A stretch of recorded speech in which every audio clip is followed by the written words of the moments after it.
Item number 12 will be removed from consent for discussion. And items 9 have been. Is there anything else on the consent agenda that should be taken separately? Did you just say number 20? Yeah, number 20 will be withdrawn. Okay. Yeah, Right? Council President Bredmo, you cut out your audio, so I just want to confirm it's items 16, 18, 19, and 20 are all being withdrawn. Great. Oh, okay. That's so 16. You had a lot of 18? emails coming at you this afternoon. Okay. And is my mic still cutting out? Because when Mr. Tolbert was leading the pledge, it cut out too. And so I want to make sure you can hear me. Sounds good. Okay, I'm looking at faces. All right, so 16, 17, 18, 16, 18, 19, 20 have been withdrawn, and item 12 will be taken separately. Anything else off consent? Wonderful. All right. With that, Ms. Yang moves the consent agenda. Roll call. Tolbert? Yes. Yang? Aye. Jalali? Aye. Naker? Aye. Prince? Aye. Tao? Aye. Council President Bredmo. Aye. 7 in favor, no one opposed. The consent agenda is adopted as amended. Item number 12, Resolution 20-739, authorizing the city to enter into a memorandum of understanding with MnDOT regarding the reconstruction and future turnback to the city of Robert Street between Interstate 94 and the Mississippi River. And Ms. Yang, Ms. Prince, you requested this be pulled from consent. Would you like a staff report or any specific questions? Ms. Yeah, Prince? I'm grateful to Councilmember Naker for allowing me to interfere in her ward on this particular issue.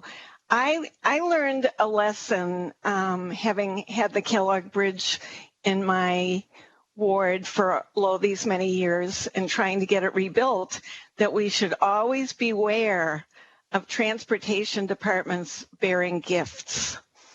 And so the gift of part of Robert Street to the city system from MnDOT is something I just want to get an explanation from Mr. Peterson at Public Works, because I have been told that this is good for the city, and I think it will be good to have it read into the record.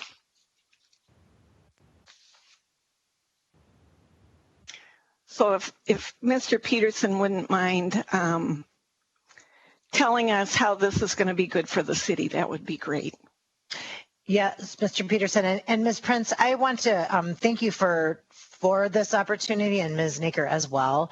I honestly was dreaming the other night about the Kellogg Bridge and how somehow or another the city got saddled with the responsibility of like the second longest bridge in the entire city or entire state or something. I don't know how big it really is, but I think it's important that we're clear what gifts we're getting and giving before we sign our name on the dotted line. So thank you for pulling this off the consent agenda. Mr. Peterson, I see you are ready.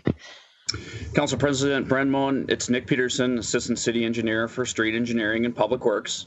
And the item before you is a memorandum of understanding between the city and the State Department of Transportation regarding the Robert Street corridor between Kellogg and 11th Street. Staff from both the state and the city have discussed the need to improve the corridor, and that led to MnDOT proposing a mill and overlay, or simply stated, a resurfacing of the corridor. Acknowledging the age and condition of the road, though, the best course of action would be to reconstruct the road. So staff from both entities, the state and from the city, collaborated regarding how to make that happen. And an MOU, the Memo of Understanding, was developed to facilitate the collaborative effort that we've embarked on. Under the terms of the agreement, MnDOT would substantially fund reconstruction efforts in the corridor well in excess of what the cost to mill and overlay the corridor would be. And city staff would lead the implementation of the improvements, and that would be full reconstruction, wall to wall, so to speak. The city would still participate in costs for items such as water main and sanitary sewer improvements and other city desired discretionary type improvements that the state just cannot participate in. But MnDOT is going to substantially fund the roadway reconstruction, and I just want to make sure that that's clear. Also, a regional solicitation or a federal funding application was just submitted to help reduce the overall costs of the project as well. So big picture, the city gets to exert more control on the flavor of the improvements here in this corridor by leading the improvements and then taking ownership of the road, which means we get a greater hold on the long-term vision for the corridor. And, you know, we can more closely guarantee that improvements to Robert Street are going to be made, for starters, because MnDOT has a lot of priorities out there, a lot of needs.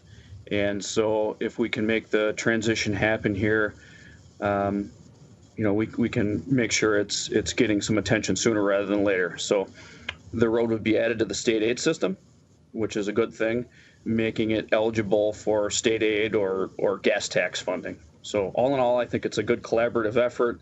And I think a big differentiation between this and Kellogg is that Kellogg, I believe Kellogg was transferred to the city via a more aggressive process whereby there's an ability for what's called a commissioner's order to transfer a roadway to another entity, and I believe that's what happened there.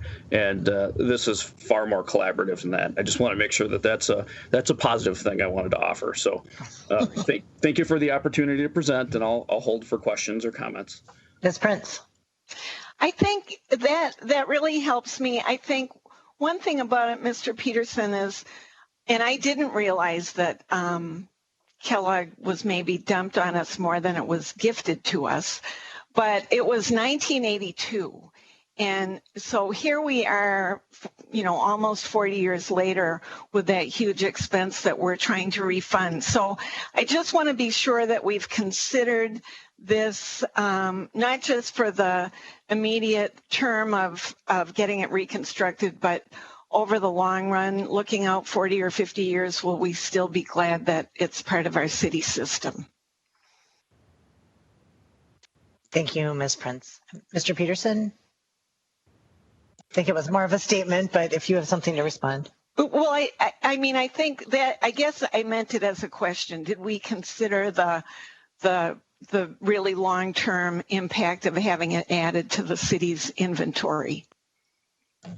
Council President Brandmo and Councilmember Prince, I'd offer yes. In short, the types of facilities that MnDOT owns within the city of St. Paul also bring a lot of city responsibility with them.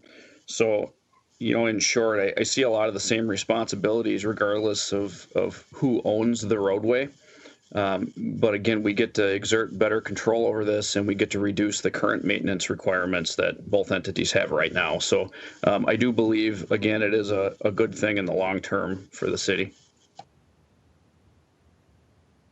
Okay. Ms. Naker.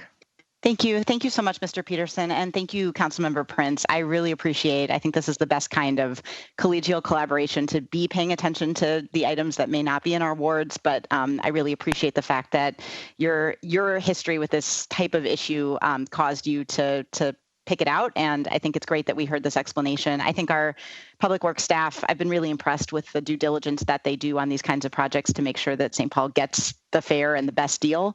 But I think it's really good to hear that due diligence explained on the record so everyone can hear it. So really excited to move this forward. And again, thank you to Ms. Prince. All right, we will take that as a motion from Ms. Naker. Roll call. Tolbert? Yes. Yang? Aye. Jalali? Aye. Naker? Aye. Prince? Aye. Tao? Aye. Council President Brenmoen? Aye. 7 in favor, no one opposed. The resolution is adopted.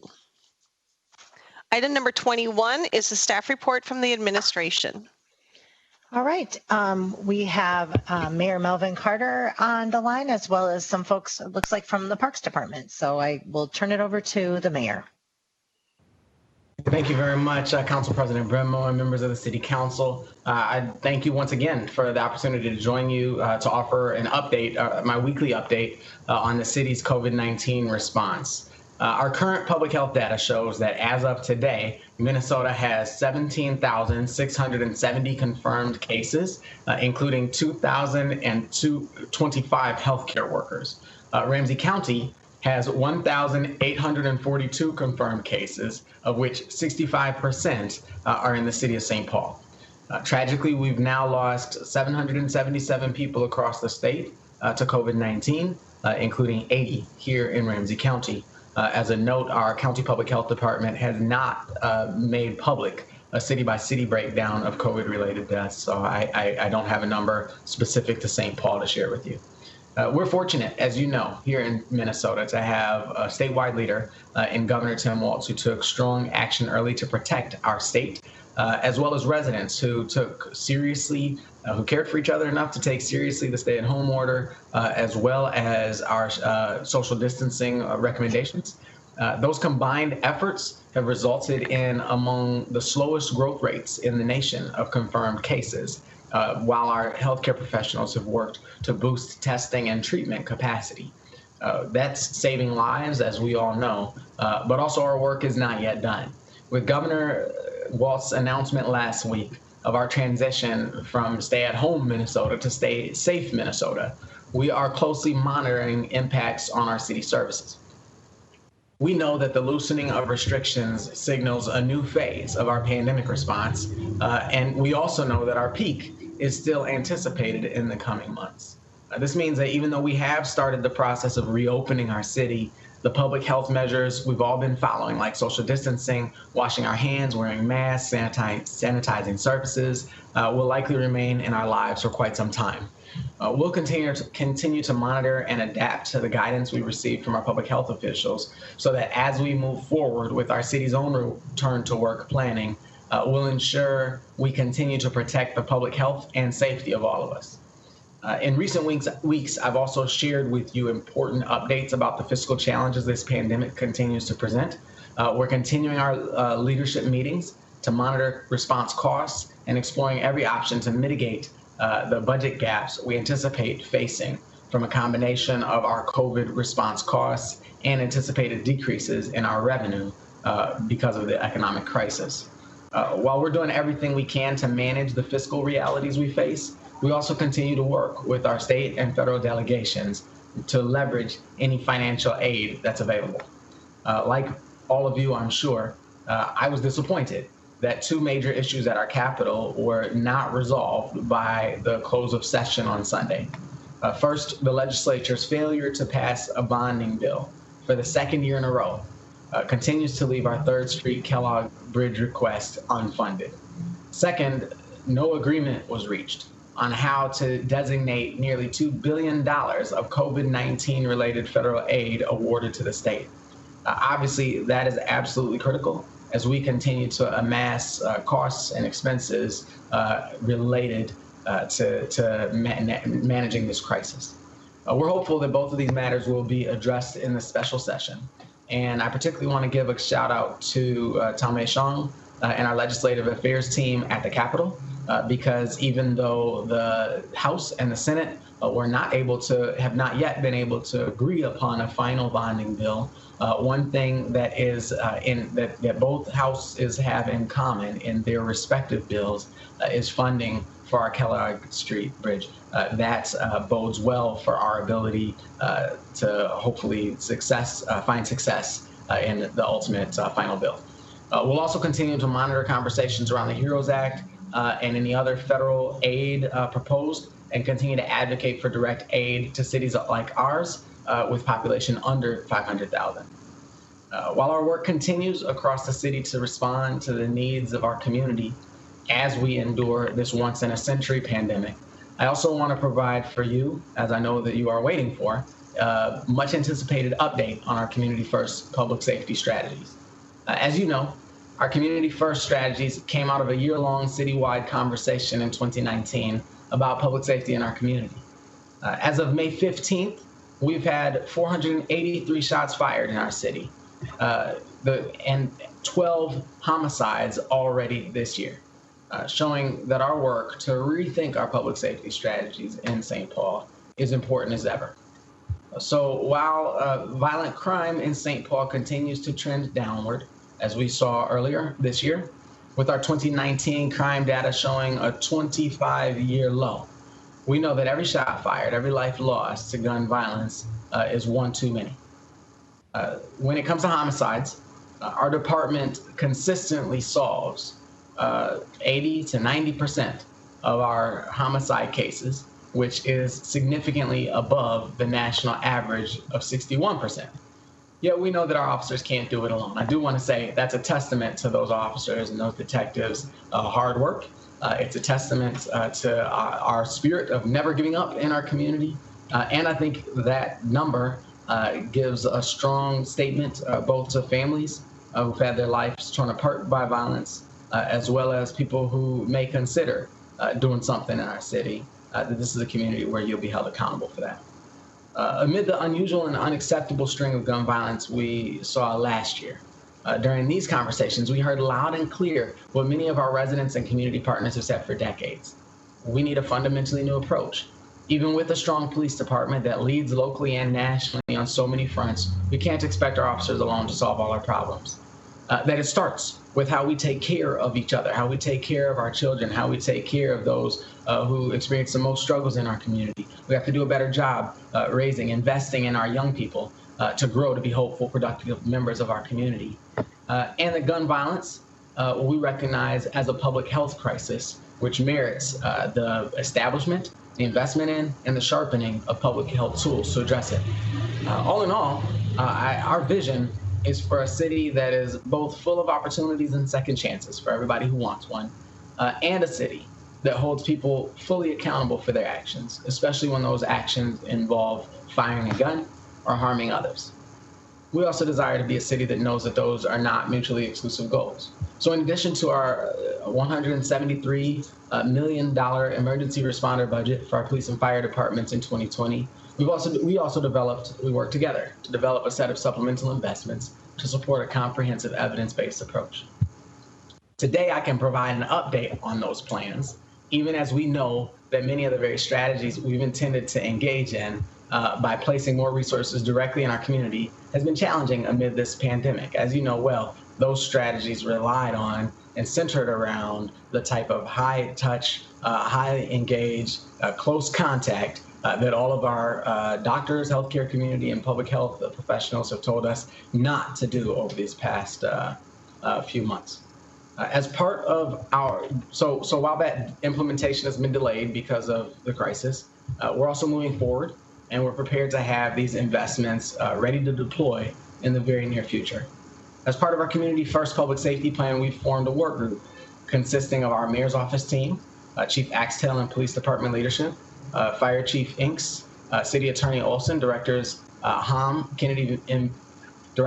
Kennedy Vickers, as well as members of our Office of Financial Empowerment and Innovations teams, as well as our partners, including St. Paul Ramsey County Public Health, our community ambassadors, and the Downtown Alliance.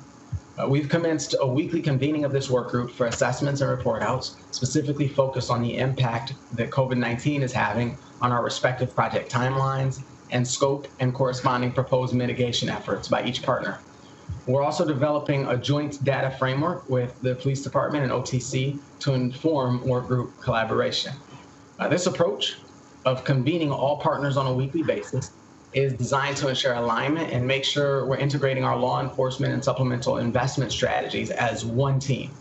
Moving forward, Chief Axtell and our police department is developing a plan to focus our efforts in specific police grids in specific areas, which will help us form the basis of mobilizing our whole team's efforts.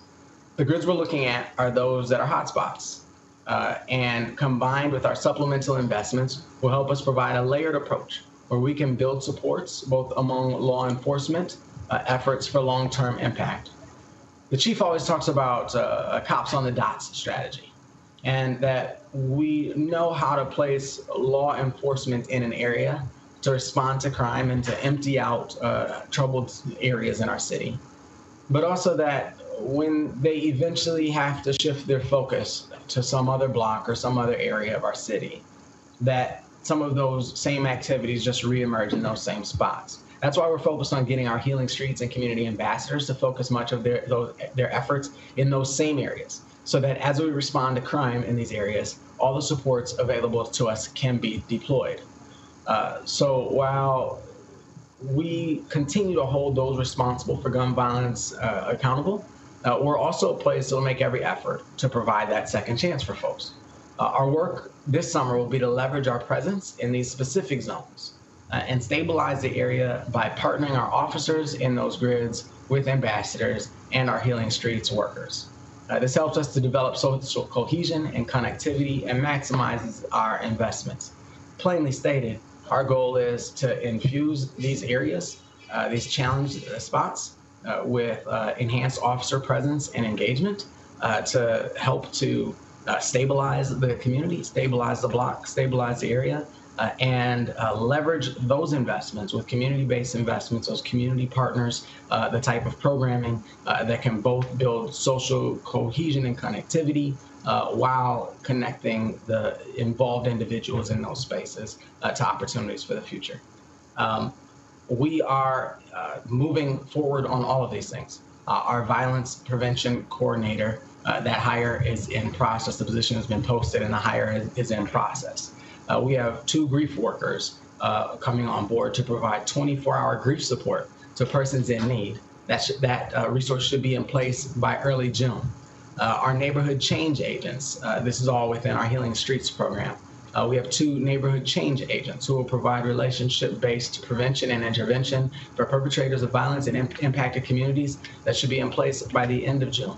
And through this Healing Streets program, the program that you funded, that we funded together, should be fully staffed by July. Our community ambassadors will use vehicles in the interim to redeploy ambassadors in a limited capacity to Midway, Frogtown, the North End, Sunray, the East Side, and downtown. In the coming weeks, we should have 2 ambassadors starting deployment next week in each of those areas. By early June, 4 in each area, and by the end of June, 6 ambassadors deployed in each of those areas. As we're continuing to move forward as well on our parks and recreation investments. For our targeted youth employment programs, our Right Track program received 1,800 applications, and we'll have an update soon on the total number of program participants in the next week. We certainly anticipate the number of employment opportunities for youth to be potentially low due to COVID-19, but Parks continues to explore virtual training opportunities for Right Track program participants. For Rec Check and Summer Blast, Parks is working on what safe ratios for programs will look like to continue to provide positive, constructive activities for youth during unstructured time. And as I know that you know, Director Hahm is on the line and will give you a further update on all those Parks and Rec related investments in a moment. In our fire department, our mental health co-responders, that strategy is absolutely critical, especially right now, as we've seen people isolated, people in quarantine, continuing to have an impact on social, mental, and emotional health. This mental health co-responder strategy is absolutely critical. In response to a vendor's desire to move to a virtual platform to do visits and engagement virtually due to COVID-19, those services no longer meet the program scope. We've made the decision to no longer pursue the contract with that previous vendor, and our fire department will employ our community EMTs that we're all familiar with to help us complete the scope of work with additional training to be completed at our local colleges. A couple other updates and I'll be done. For Returning Home St. Paul, our Office of Financial Empowerment will host a working session with partners, including Ujamaa Place and Community Stabilization Project, to complete an environmental and organizational scan post-COVID-19 with a pilot ready to launch by the end of the third quarter of this year. For our City Attorney's Office, we talked about our Community Justice Unit, and particularly our Ethos program. A paralegal position has been filled now, which will allow the City Attorney's Office to bring that Ethos program administration in-house. The employee will start next week as the City Attorney's Office continues to assess alternatives to in-court prosecution. If you recall, the Ethos program is our initiative to take low-level, first-time, nonviolent offenders and redirect them from court and criminal prosecution towards community restorative justice circles. We'll be working with Ramsey County to provide a larger array of wraparound services in coordination with that diversion program. Our Downtown Alliance is working with stakeholders to finalize a budget for our Fusion Center. They'll hold regular meetings with law enforcement, social service, outreach workers, city partners, and businesses on downtown, on how to understand, analyze, and address downtown crime trends. While we'll have additional updates in the coming weeks as this work unfolds, I do appreciate your continued support and feedback as we endeavor together in this new approach to responding to public health and safety needs of our community amid COVID-19. Next up, I've asked Director Mike Hahm to provide updates on our city's parks and recreation plans as they continue to adapt to the evolving public health guidance around parks and public spaces, which will be particularly important as we move into the summer. I'd also like to congratulate Director Hahm and the entire team in our Parks and Recreation Department for St. Paul Parks being named the #3 park system in the nation by the Trust for Public Land. I'd also be remiss if I didn't give a shout out to our Minneapolis neighbors who got the #1 spot this year. We will continue to congratulate them until our request for a recount is granted. Above all, what's key here is that the Trust for Public Land is affirming what we already know in St. Paul and across the Twin Cities. You can't find a better community with higher quality parks and public spaces in our entire nation. I want to thank you again for the opportunity to join you today to give you this update. And with that, I'd like to hand it over to Director Mike Hahm from our Parks and Rec Department. Thank you very much. Thank you, Mayor. Director Hahm?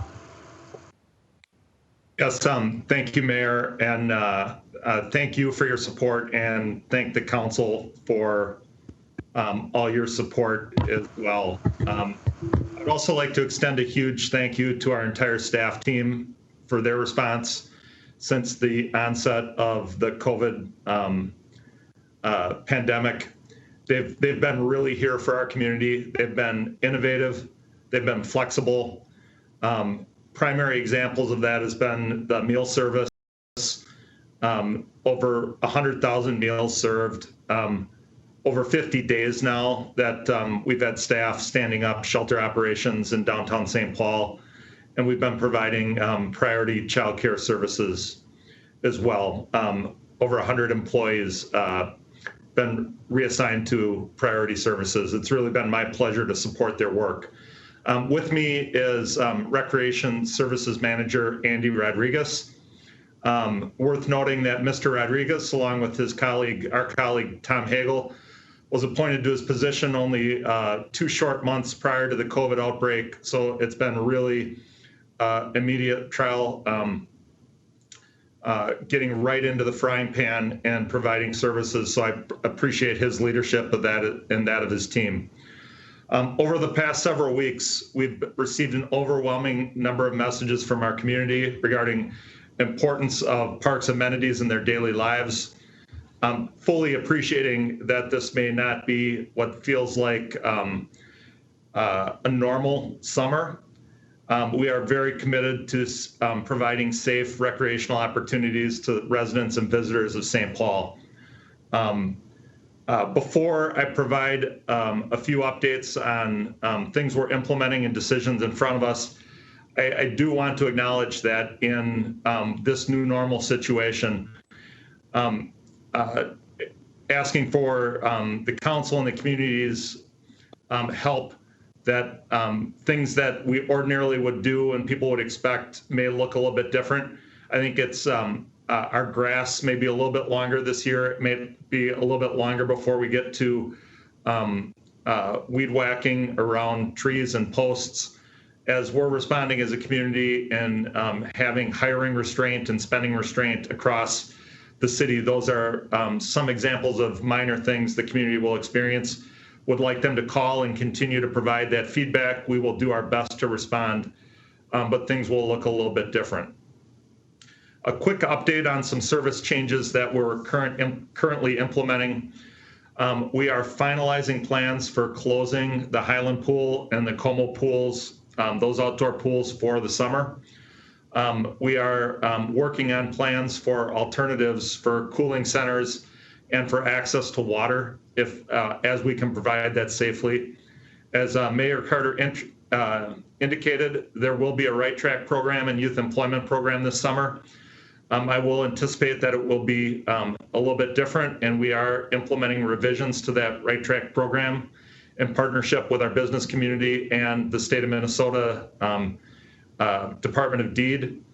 It's going to be more of a stipend-based program than employment, but the community and our prospective employees should expect to see more on that very, very soon. We will not be able to offer drinking fountains throughout the park system, and people should not expect that the ornamental fountains in places like downtown and Como Park that normally would have water coming out of them will be operating as usual. Those will be suspended for health and service reasons throughout the summer. And also the budget changes that we were expecting to need to implement in 2020 to open the Como Harbor or the Sparky the Seal show.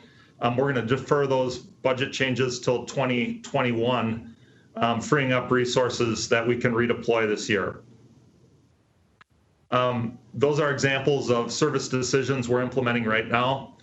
Looking forward, decisions will continue to be based on the changing health and safety guidelines from the state of Minnesota and the CDC, including what we heard just this afternoon from Governor Walz. This includes making sure all the opportunities are offered in a way where social distancing is possible. And I really want to be clear and a reminder to everybody that regardless of the new guidelines, whether where they're at today with groups of 10 or less, or what is signaled for the next step in the ladder of groups of 20 or less, there's still an expectation that social distancing is exercised. There's still an expectation that people in settings that don't include their immediate family are wearing masks where they're in public. Moving forward to signaling some changes we're anticipating for tennis courts, basketball courts, and play areas. Some courts are open now. I think looking forward with the end of the summer, the public can expect to see more access soon. We've launched the Rec Engagement, the REC program. Those staff are making site visits around the city. We're expecting that will continue. We're posting signage, and we will revise that signage about how people can continue to access those spaces safely. Again, want to remind our visitors and clients that there is a very specific level of individual responsibility to follow the distancing guidelines that are in place. Access to the courts or other amenities, even though we're increasing them or looking to do that in the next couple of weeks, those are subject to change if the guidelines are not being followed and if the spaces are not being used responsibly.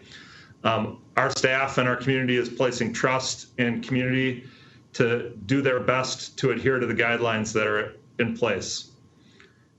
We also anticipate that with the new guidelines from the state that we'll be able to increase access to our athletic fields. Currently, there's a recommendation that we can work in groups of 1 to 10 for training. We've had a lot of inquiries about what that means for permits to our public spaces.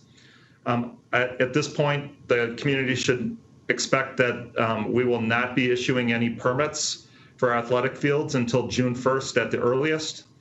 After that, we intend to go slow and very much mirror the state guidance in a way that makes most sense for the community of St. Paul.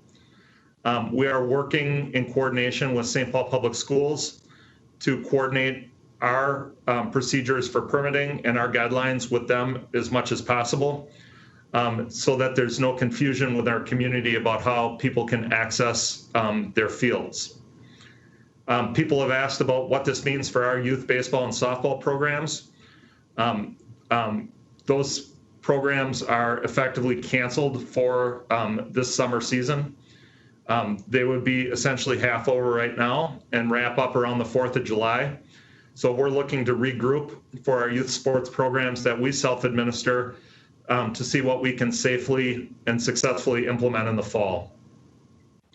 The new guidelines also offer us opportunities to start thinking about how we would use our buildings. Recreation centers, as we have the opportunity to reopen throughout the summer, will focus on services rather than regular hours. Our staff will be prioritizing services such as meal service, childcare services, and specific programs that have ratios of instructors or volunteers with the youth they serve. Things like camps and classes where we can maintain that 1-to-10 ratio. The community should not expect regular hours at the recreation center facilities until late summer or sometime this fall. I also want to indicate the community should continue to expect that our outdoor programs and services will be emphasized, as will our digital services, things that our staff are innovating with, and specifically collaborating with St. Paul Public Schools, accessing the iPads that the students have, and under that brand of St. Paul Connect. A couple more items here for picnic permits. The community should not expect that picnic permits will resume until social distancing guidelines are recommended for groups that exceed 100. Our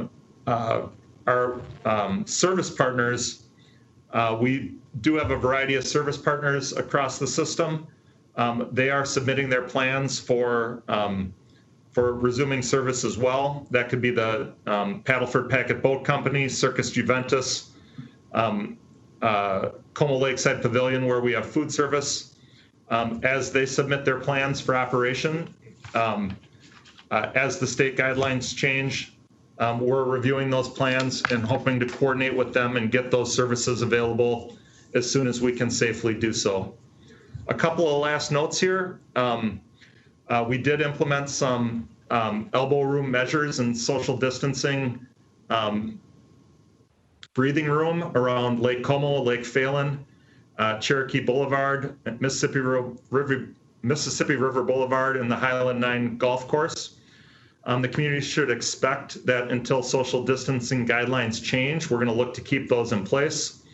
There are some construction projects on MRB that might affect access there, but until those guidelines change, we anticipate keeping those as is, looking forward into the future, and hoping that helps provide additional space for people and families to safely exercise or explore while maintaining that social distance. And then lastly, and kind of an illustration of how programs are sequenced and evolve over time. For our hanging baskets program and beautification programs that we administer in downtown St. Paul, the plants for those programs actually had to be ordered last November. So they arrived at the Union Depot for distribution just this week. And it makes sense to follow through on the investment we've already made by having those things here and keep those alive, install them, and water them throughout the summer. So the community can expect to see those going up as soon as next week. That is my list. And again, I appreciate the support and the help we've received from the community. Mr. Rodriguez is available, as am I, if the council has any questions. And thank you, Mr. Hahm, and especially this is, as the mayor was speaking and as you were speaking as well, the one thing that was on the top of my mind was I hope we can get a copy of this in writing, because such an abundant amount of information has just been shared with us. And I think it's really important, especially some of the subtle changes that are going to happen this year, or some not so subtle, are things that will impact our community. And I appreciate knowing about them as early as possible. And also, I think it would be helpful as we go through our budget process to identify the benefits, the cost benefits of these savings, because we know the social impacts and the community impacts are going to be huge. So recognizing what those cuts are how they're benefiting us in the budget challenges in front of us will be very helpful and important as well. So thank you for that. And again, and I guess I would make a formal request that we can get the information that you shared with us in writing, so we have a chance to digest what you said, because there's just so much that was just shared in a very short amount of time.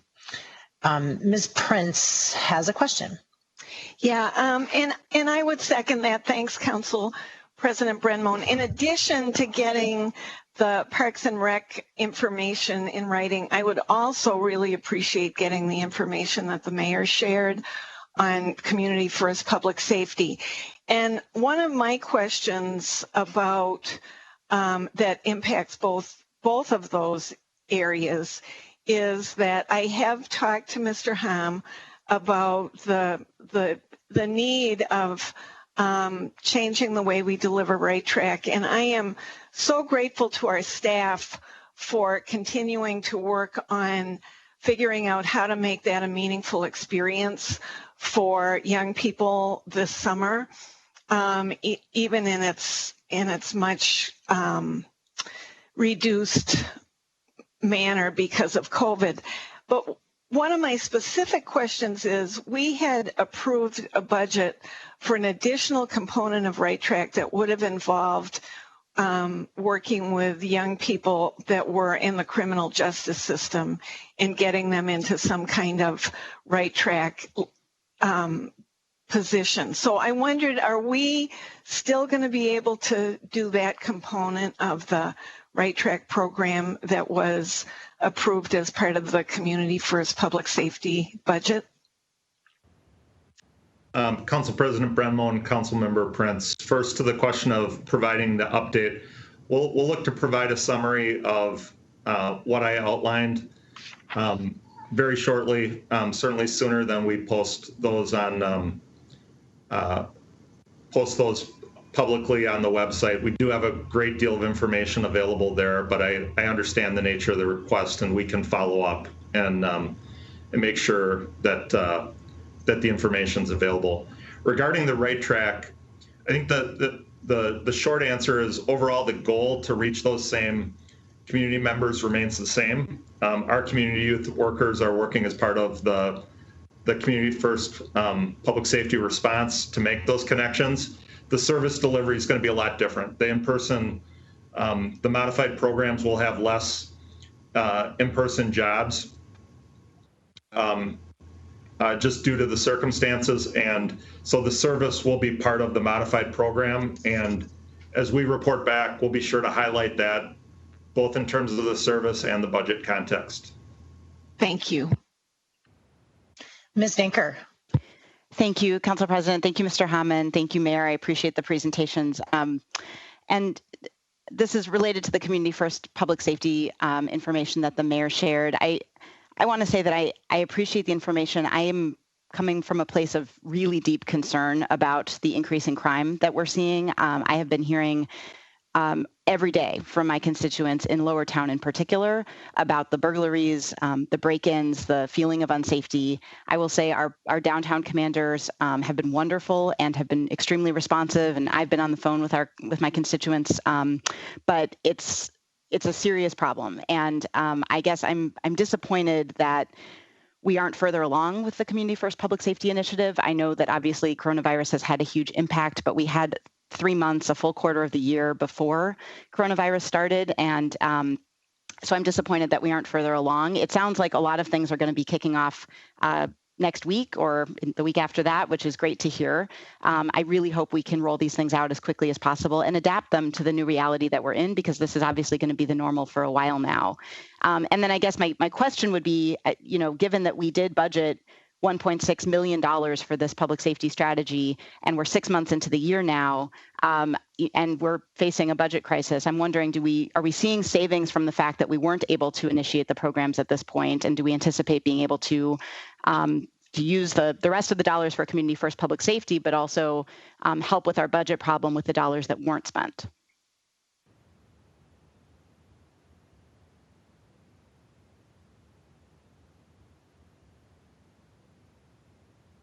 Mr. Hahm, if you're responding, that's a question for the mayor. I assume. Yeah.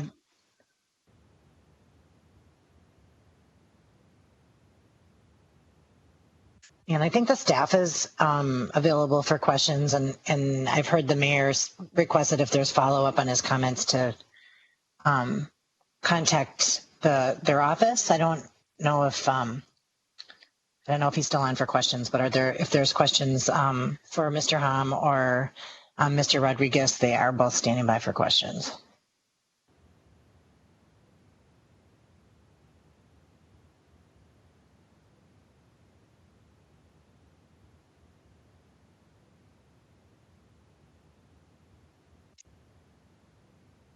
I think you're on mute, Council President. Okay. Well, I don't know how long I have been on mute, but I not long. So I don't want to repeat what I may have said, but if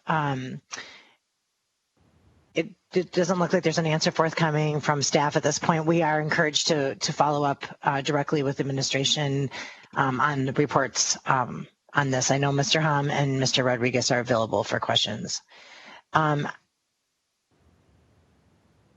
Okay.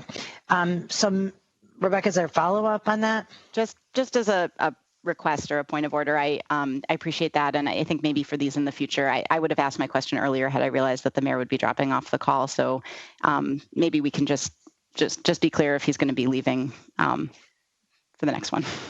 Yeah, and I think that's a fair question too, in terms of when if we're having a staff report or a discussion, and probably should clarify that as we go forward, especially as we're in a different phase of the COVID pandemic, and perhaps some of our conversations are appropriate for our org committee, which is starting back up and more conversational and less presentation in the middle of our meeting. And so as we move forward into next week, we'll navigate that and be clear about what our the parameters of our presentation are.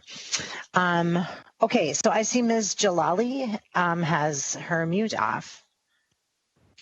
Yeah, I also had hoped to be able to dialogue with our mayor, and I know that there's many staff involved with this. So I'll just, I guess, add on a reaction for sake of the public discussion that I appreciate this update, and I also am seeing and have felt the delays. I think our community partners have reached out to us because they're seeing and feeling the gaps, and so personally just care very deeply about working to respond as able to the pandemic and take on the rightful public health priorities that have come up, but also not lose sight of the vision and the urgency behind these investments and how our council united around them at the end of the year last year. And I will be following up to ask more in-depth questions about the multi-layered approach in certain areas of the city, and to make sure that we're thinking through how to balance the response appropriately and activate existing relationships, but also forms the ones that we need to really make sure that it meets the intention and doesn't have any unintended consequences like potential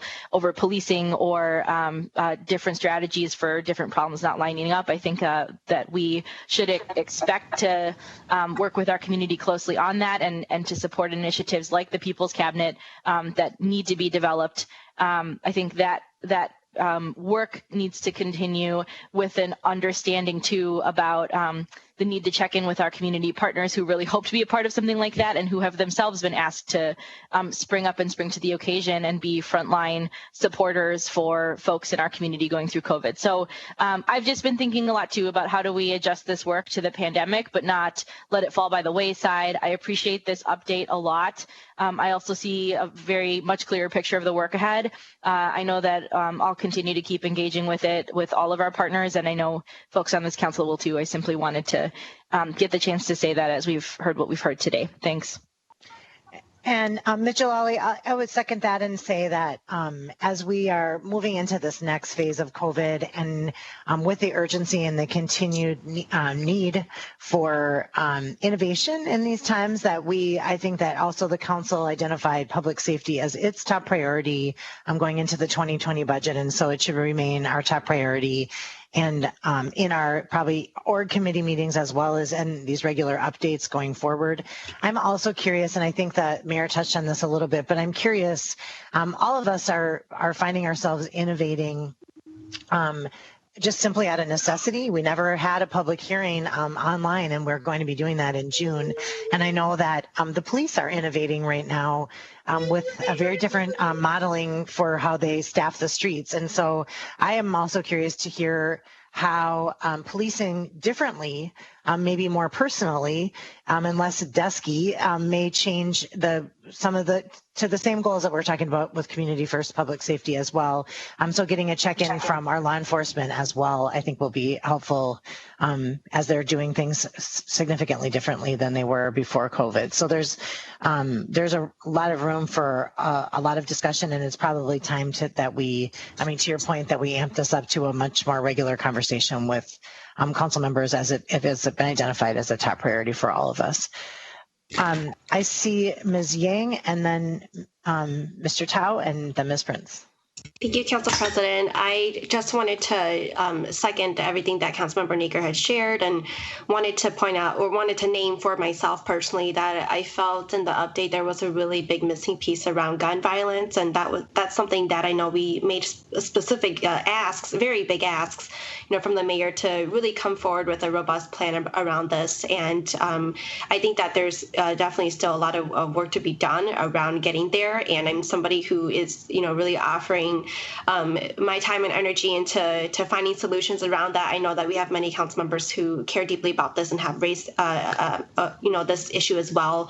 Councilmember Jane Prince and also Councilmember Tao, I know, are also really, really passionate about this. And so I wanted to name that, and that's something that I want to specifically be following up about.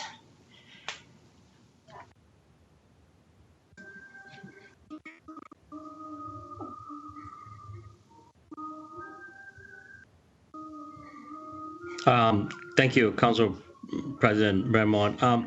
So, last Friday, we just have another fatal shooting in the McDonough home area. And so I guess my question for the mayor and the administration is that, what are we doing this year that's different than last year to curb gun violence? And I think that the pandemic has actually maybe helped in certain areas to reduce gun violence, but I'd love to hear from them, the administration, what they're doing differently this year, and what are the goal? Because last year, I believe we have nearly 30 homicide, and so what is the goal this year of reducing gun violence? And I think it's good to have a good intent of ideas and programs and things like that, but those are all great. But I think we need the objective should be to reduce.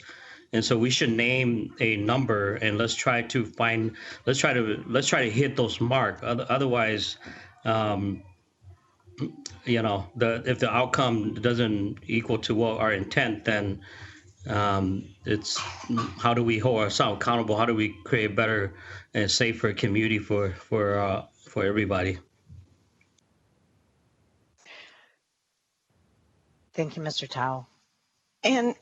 And I will just reiterate what all of my colleagues have said. I did not expect today that we would not be able to have a conversation about these issues. And I have looked at the mayor mentioned that we have somewhere in the area of 460 some shots fired. That is nearly 60% over last year at this time.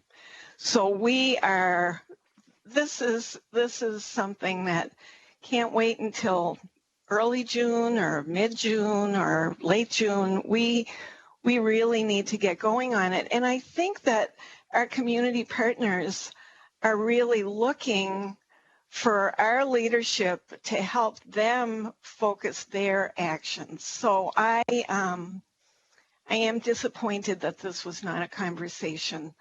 And I'm also concerned, there were questions that I had about focusing on grids. It's my understanding that the focus will be on one grid in each district of the police. And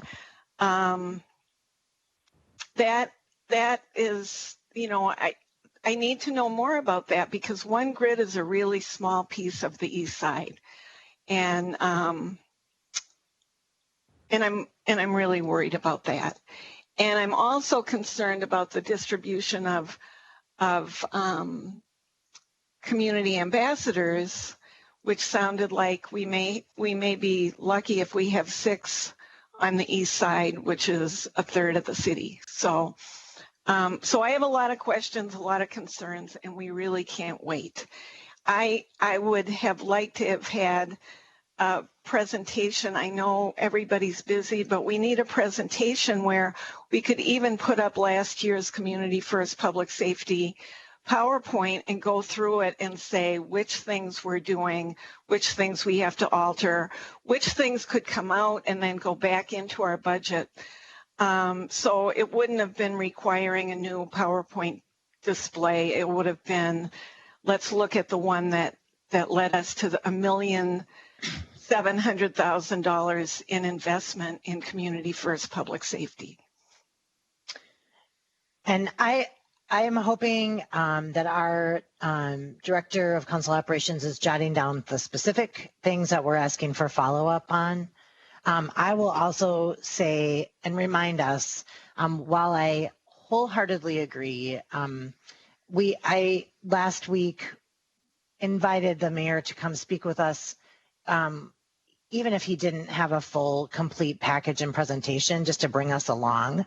And so I hold myself somewhat responsible for saying, I don't care what you present us something, because we can't wait for information anymore. And I think that this is gives us a place where we have some of the information that we're looking for, and we know that we need more. Just some very specific things about what we're doing to curb gun violence, and the specific things we're doing to that end are extremely important. And I'm appreciative of Mr. Tao for bringing that up.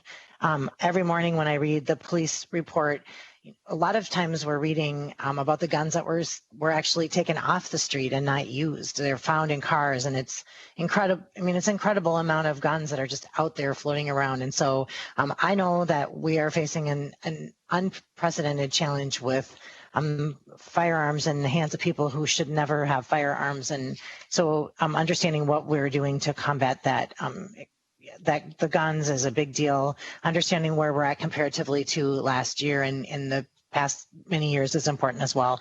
So I think the specific things that we asked about and more are part of a conversation that we need to continue to have. And as I mentioned earlier, I think that it's time that we start having this on an every other week basis so that we can stay on this for changes that affect our 2020 budget, but also going into our 2021 budget, and understanding that there's more to it than just the budget. It's what's happening on the streets. Ms. Jalali. Yeah, I appreciate that, and I'm sympathizing with what folks are bringing up, and I just wanted to say that I very much echo having more regular communication about this, and I'm just friendly volunteering our public safety work group that is our ad hoc space that I think that this is bringing up a lot of questions council members have, and I think it's important we inventory them. And I appreciate the point Councilmember Prince made about being able to almost go back through the tapes, right, and say, here's the priorities, here's what we're tracking. And so if our work group can be like a clearinghouse for that, and council members want to send questions to us where there's a group of 3 of us working to try to make sure that there's a clear dashboard, I'm happy to give some capacity to that. I'm sure that Councilmembers Tao and Brenmon wouldn't disagree. I don't want to speak for you all, but just volunteering more support on it, because I believe it's important. That's all. Thanks. And Ms. Jalali, I think also recognizing that there is, if the interest and bandwidth is there, that for us to gather as a full council to discuss these is also available to us with notice. Absolutely. Great. Any more feedback for Mr. Hahm, Mr. Rodriguez, messages to for follow-up for Ms. Maloney, or messages generally to the administration, or is it time for us to move on? All right, and my commitment will be just to be clear about what are as we move into this new phase, what our staff reports look like from a week-to-week basis, so that our expectations are met, and we have the opportunity to ask questions in the appropriate venue. So thank you. Thank you, Mayor, and thank you, Mr. Hahm and Mr. Rodriguez. Council President, the next item is your suspension item. Oh, I would move to suspend the rules. Roll call. Tolbert? Yes. Yang? Aye. Jalali? Aye. Naker? Aye. Prince? Aye. Tao? Aye. Council President Brenmoen? Aye. 7 in favor, no one opposed. The rules are suspended. Resolution 20-788, supporting religious minorities persecuted globally and establishing a process for City Council action in response to requests for advocacy in support of persecuted minorities. Well, to start out, I just want to thank my colleagues for your consideration of the suspension item. And I struggled a little bit with the chicken and egg question about when to bring this resolution forward. It's really a process resolution. And so I wanted to make sure that we had an opportunity to talk about this before we moved on to the next item. And I'm switching back and forth between screens. I apologize. So over the past few weeks, the council has truly been inundated with passionate feedback about Resolution 2712, which is the next item on our agenda. And that resolution was brought before the City Council because stakeholders and residents of St. Paul were very concerned about growing discrimination and violence against Muslims in India. The council recognizes that St. Paul and its community members are intricately and wonderfully connected to the rest of the globe. We recognize this in actions that we take all the time, week to week, recognizing where our community is rooted. Any issue that involves a persecution of religious minorities locally, nationally, or internationally is of great concern and should be taken seriously. And I know we all want to lean in our roles as council members and use our platform to call out injustices. And we want to support those who are persecuted in any way that we can. And so while it's irrefutably important, the resolution that I referenced that will be next on our agenda is also really well beyond the scope of typical matters that come before a municipal city council. The work involved in researching and reading, the time responding to dozens of meeting requests from the many sides of the issue, the effort of managing the myriad of calls, emails, and comments have all but exceeded our capacity, especially in the light of the uncharted challenges and demands that are already facing our city and our city council under COVID-19. My small team of two, I know we all have very small teams that we work with, have made every effort to read the emails and articles presented by the community and frankly failed. There's just been so many, but what we were able to read, it was clear that people are so passionate about this issue, and it's also clear that people feel like they did not have an opportunity to be heard. Some people sound very disenfranchised, and that's been troubling to me. So the resolution that I'm presenting right now is an effort to create a process to help provide the best advocacy and support when future requests are made to the council. Because I think it's imperative that there's a methodology to evaluate an issue in all of its complexity, and then also a system for determining how and when the St. Paul City Council should engage. And it would be my expectation that that future plans created in partnership with our Human Rights and Equal Economic Opportunity Department will provide a space for stakeholders and community members to participate in the advocacy process, as well as offer the City Council a menu of advocacy options. By passing this resolution that I'm going to quickly read to you, we will affirm our strong stance against religious persecution. And we will also establish a mechanism that will guide our actions in the event of future requests for this type of intervention. So the resolution is very straightforward. It's in the Legistar system, but I'm going to read it quickly because I'm bringing it in under suspension, and we only entered it this morning. So I want to be sure that my colleagues are all clear what I'm proposing. And I think that this, at the end of the day, will help us all when we go forward and our, requests come to us for advocacy to help us with a real system for how we evaluate these and what our plan for how to handle them is. So the resolution reads, whereas the city of St. Paul is a welcoming place for all faiths, and whereas the people and institutions of various faiths have helped build the city of St. Paul in various ways, and whereas religious persecutions have been growing all across the world as documented in recent reports and research, whereas residents of the city of St. Paul have family, cultural, and economic relationships in countries identified in global reports as persecuting religious minorities and are concerned about their safety and the rule of law. Now, therefore, be it resolved that the city of St. Paul condemns all acts of persecution of religious minorities by governments, individuals, organizations, and groups, and be it further resolved that within 60 days, the City Council staff, in consultation with the Department of Human Rights and Equal Economic Opportunity, shall establish a formal process to accept, research, and evaluate community requests for action against local, national, and international religious persecution outlined in this legislation, and it will further provide a method for determining proper advocacy steps appropriate to any such request. And I would welcome your questions, thoughts, and would appreciate your support on this item. Ms. Prince. Oh, I'm sorry, I had my. Okay, Ms. Jalali.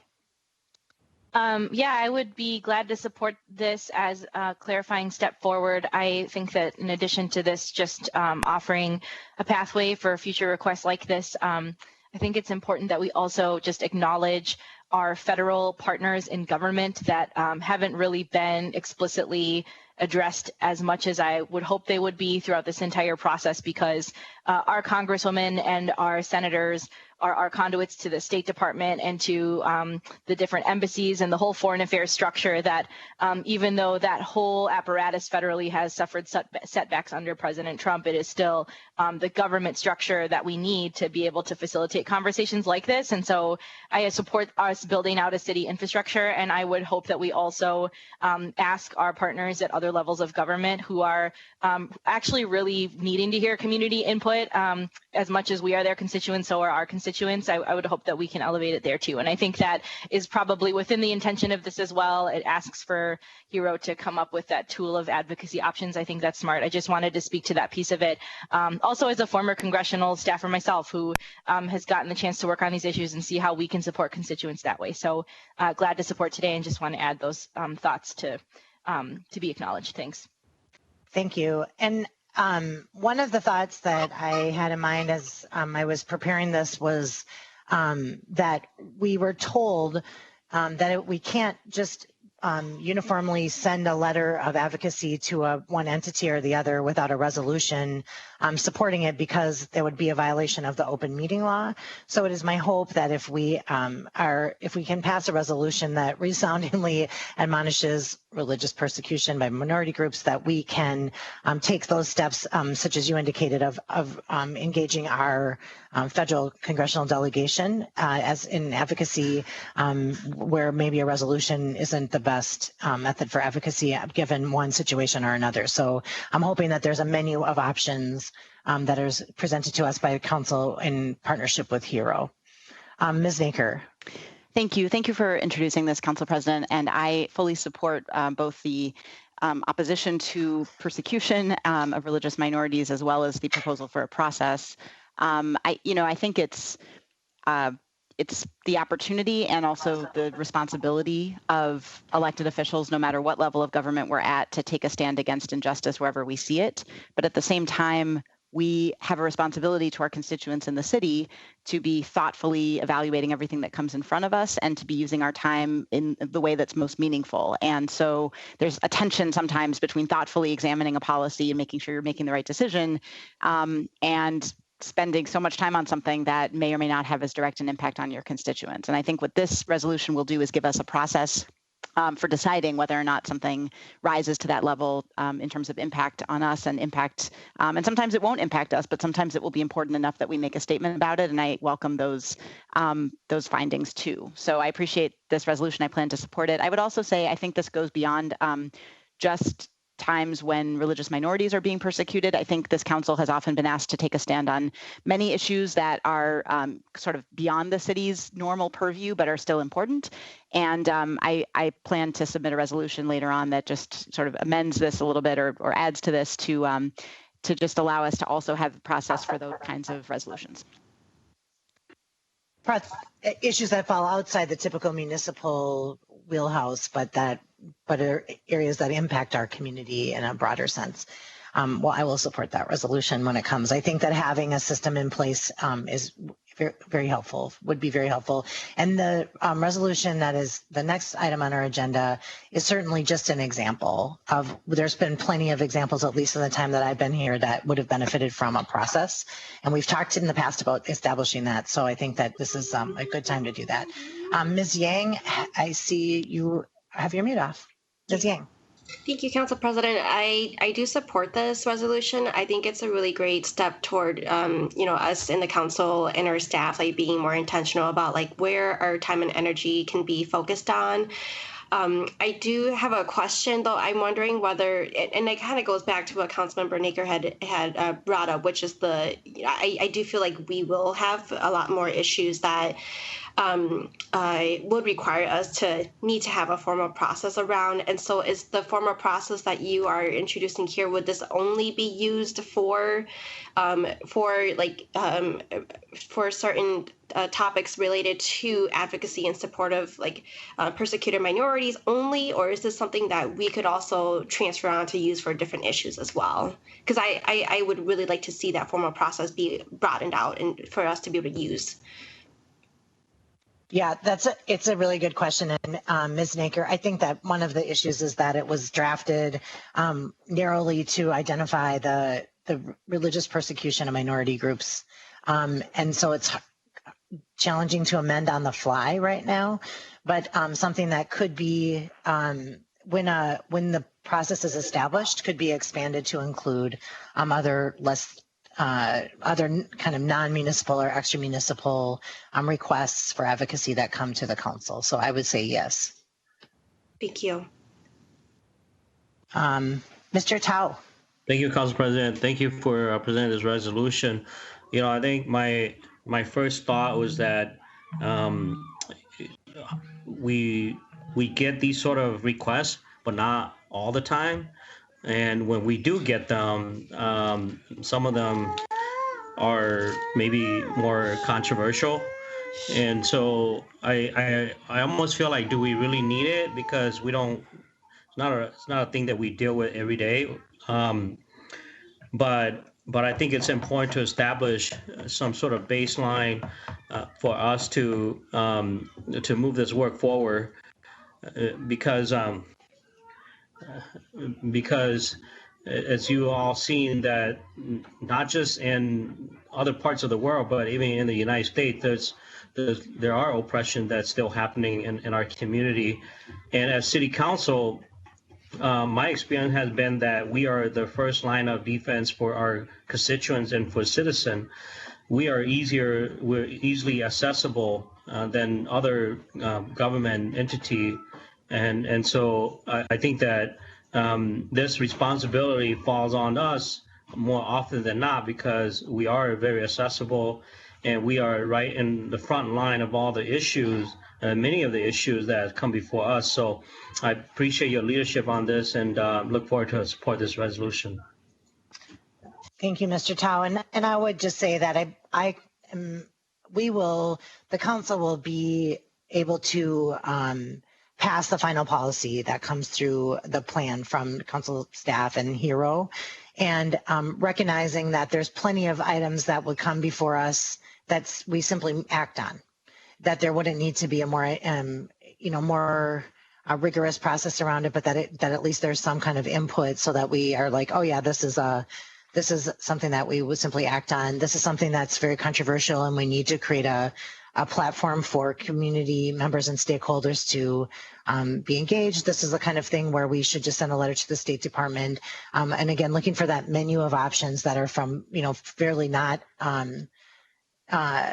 as deeply some that are more top line and some that are more deeply involved. But I think that you're right. Some of it doesn't happen often, but when it does, it is a challenge, I think, for all of us. And so we've been looking for a way to start talking about this process, and I really look forward to what the council staff and Hero will present to us, and then again we can make tweaks to it or improve it or change it as we see fit.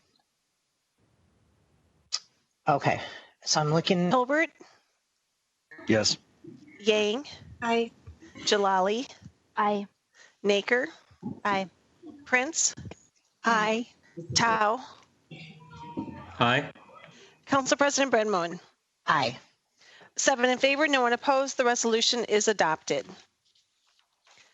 Item number 22, Resolution 20-712, reaffirming St. Paul as a welcoming city, expressing solidarity with St. Paul's South Asian community, regardless of religion and caste, by rejecting the Bharatiya Janata Party's Islamophobic ideology and opposing India's National Registry of Citizens and Citizenship Amendment Act.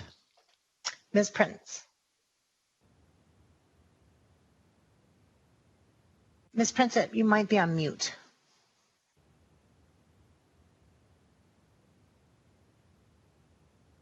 Okay, thank you. Over the past couple of weeks, since we first had this resolution before us, I have accepted every invitation that has come to me from any individual or group to discuss this resolution. At every meeting, I met distinguished community leaders and learned a great deal from them about all sides of this issue. I've been deeply humbled by these conversations. The Indian diaspora community in Minnesota has been an exemplar of diverse religious communities living and working together in harmony and leading in service to our whole community, including most recently through hundreds of volunteer hours and fundraising efforts for COVID-19 relief. This council celebrates the leadership of the South Asian diaspora community in Minnesota in the fields of education, medicine, law, human rights, social service, public affairs, philanthropy, and beyond. These meetings made it clear to me that we all share and honor the unique relationship between the U.S. and India, the world's two largest and most stable democracies, as allies. Everyone I talked to made clear that it is that relationship that we seek to hold in highest regard, united by our shared values and our interdependent economies, and the trade relationships so vitally important to the Twin Cities, our state, and our nation. Today, I move this resolution forward, not because our city, state, or nation are in some perfect position to advise another entity. I accept and own how far we fall short of the ideals we represent as a country. I move this because I believe at the same time that it is essential for our friends and allies to hold us accountable to those values and to call us out when we fall short. Joining us in support of this resolution today are about 36 organizations, including Amnesty International, the Muslim Caucus of America, Hindus for Human Rights, and locally, the American Civil Liberties Union of Minnesota, SEIU Local 284, the Minnesota Nurses Association, Jewish Community Action, and World Without Genocide at Mitchell-Hamline University. With that, I will move version 2 of this resolution, which is the same version that was before us on May 6th. Ms. Prince, just to clarify, the version 2 we voted on last week. I checked with Ms. Moore. I don't think we did accept version 2. We discussed it and then we laid it over. Okay, thank you. That's correct. I should know that. Okay, thank you for that clarification. So Ms. Prince moves version 2 in Legistar. Is there discussion on that motion? Mr. Tao. Thank you, Council President. Thank you, Councilmember Prince and Councilmember Yang for co-sponsoring this. And we've had a lot of communication from folks all over. And I think my point is that I want to be very specific and clarify that I'm supporting this resolution is not an attack on Indian American or the Indian people. That this resolution is to support the ideal of religious freedom and protections of those who are vulnerable, and also that the government of India and the leadership there, that we pay attention to what they're doing too, just as they pay attention to what we're doing in our government. And just like President Trump is our president, but an attack on him is not an attack on me. And so I just want to clarify that folks that has reached out to our office, this resolution is not, it's not a personal attack on any individual, but a way for us to move forward our values and protecting our religions and all folks. And so that's why I want to clarify that, and that's why I'm supporting this resolution. Thank you, Mr. Tao. Ms. Yang. Thank you, Council President. I just wanted to take some time to really thank my colleagues in the council here, along with all the incredible leaders, community members, and human rights activists who I've gotten to meet, especially the ones from our Asian Indian community. I feel like these past couple of weeks have been filled with really, really courageous conversations that were not easy to have at all. And part of why I'm feeling extremely grateful in this moment is that all of us are, many of us, we choose to make sure that we have a stance and that we are choosing to not be quiet and to stay silent, because I feel like doing that actually comes from a really big place of privilege where we get to say, well, this isn't happening in my backyard, so I will just choose not to have an opinion about it. And we're making a choice to not lead that way. And I wanted to say thanks to everyone for that. I am really happy to, be someone who's co-sponsoring this resolution here. I feel like for me, what's always really important is for everyone to be able to live dignified lives. And we all know that in policy, no matter how perfect you try to make it, there will always, be some cracks where people are left out. And from the conversations that I have heard, that clearly there are community members, whether you live here or overseas, we're being impacted by this, and who have shared really, really touching stories, and who are looking for liberation as well. And so I think that, there's a lot of improvement to be made in the policies that we are discussing right now. But overall, for me, what is always going to, stay firm for me is really making strides toward ensuring people can live dignified lives, no matter where you are, no matter what your religious background is, and what your race and ethnicity is. And so I'm really happy to be able to vote in support of this. Thank you, Ms. Yang. Ms. Naker.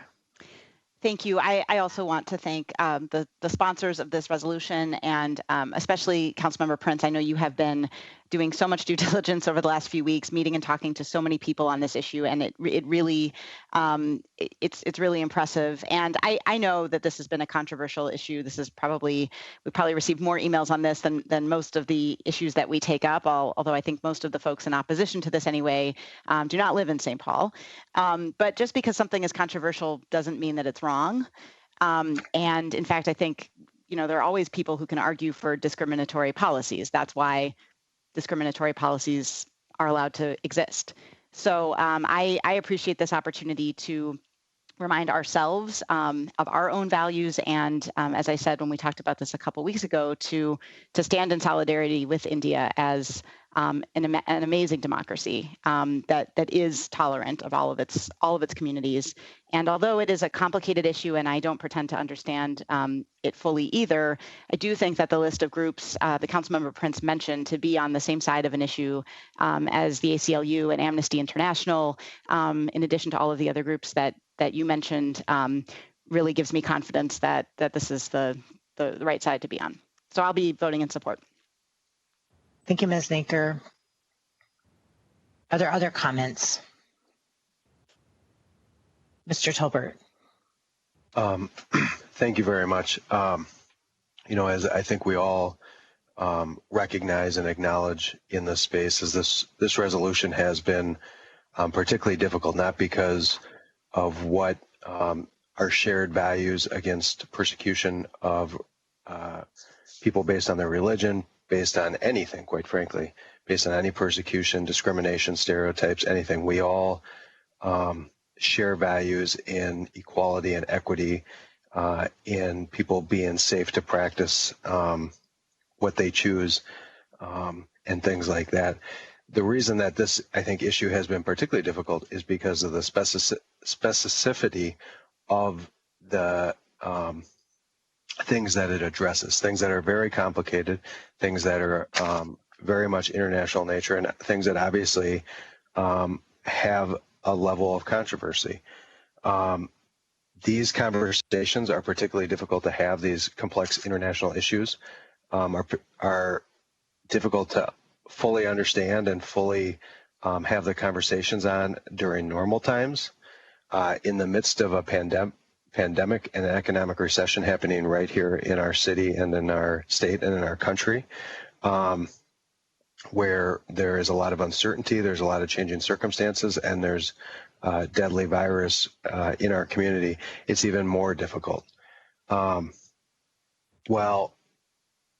I have focused my time, and I hope my colleagues have focused their time on trying to help and lead the people that we are elected and the people that we have in the city that we have power and authority to lead on and to help on.